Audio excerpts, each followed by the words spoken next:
Kabupaten Maros, underpass perbatasan Maros dan Makassar. Ya, Tribuners, seperti inilah suasana di Kabupaten Maros, Sulawesi Selatan sore ini. Nah,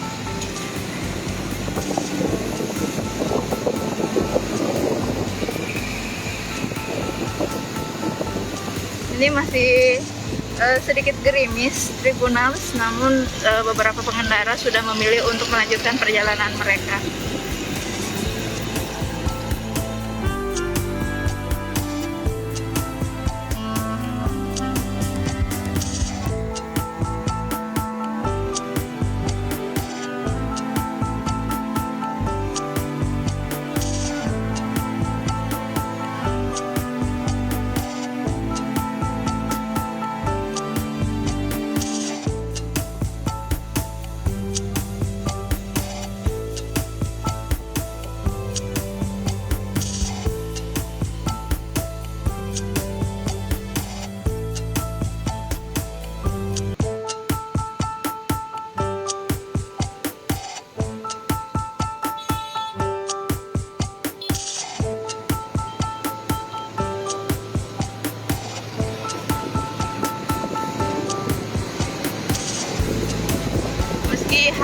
Telah diguyur hujan Tribuners, namun bisa kita lihat arus lalu lintas di Kabupaten Maros ini masih terpantau ramai lancar, dan beberapa pengendara tadi seperti yang saya katakan memilih untuk berteduh di bawah underpass perbatasan Maros Makassar.